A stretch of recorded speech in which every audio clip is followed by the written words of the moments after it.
तो आज हमारे पास आई है ये BMW की X1 कार का टेस्ट ड्राइव लेते समय हमने नोटिस किया है कि इसके फ्रंट के सस्पेंशन से कुछ अनयूजुअल नॉइज़ आ रही है। तो चलिए गाड़ी को ऊपर लिफ्ट करते हैं एंड इसका सस्पेंशन पहले चेक करते हैं। सस्पेंशन में जहाँ तक देख रहा हूँ खाली लिंकेज में प्ले है, लिंकेज अपने ने रिप्लेस दिया है। ओके, ज़रा प्ले बताइए।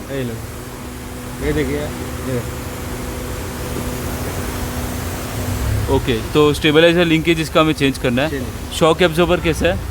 शॉक का जरा लीकेज है, आप देखते तो लेफ्ट साइड का लीकेज है। ओके, तो तो मेरे को ट्रायल पे भी महसूस हुआ जो शॉक एब्जॉर्बर आवाज़ आ रहा है, और जहाँ तक देखा लेफ्ट साइड का लीकेज है सब। तो सबसे पहले बताया कि हम आपको इसका फॉल्टी शॉक एब्जॉर्बर, तो देखिए विनोद भाई अभी आपको शॉक एब्जॉर्बर बता रहे हैं पूरी तरह से बैठ चुका है एंड ये ऊपर ही नहीं आ रहा है एंड इसमें लीकेज काफ़ी ज़्यादा है। अभी बात करते हैं स्टेबलाइजर लिंकेज की। तो स्टेबलाइजर लिंकेज में तो काफ़ी ज़्यादा ही प्ले है, ये देखिए।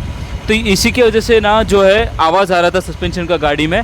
तो ये दोनों पार्ट जब भी हम रिप्लेस करेंगे तो गाड़ी का जो प्रॉब्लम है वो सॉल्व हो जाएगा। ऐसे ही इंटरेस्टिंग वीडियोज़ के लिए हमें फॉलो ज़रूर करना है, चैनल को सब्सक्राइब ज़रूर करना।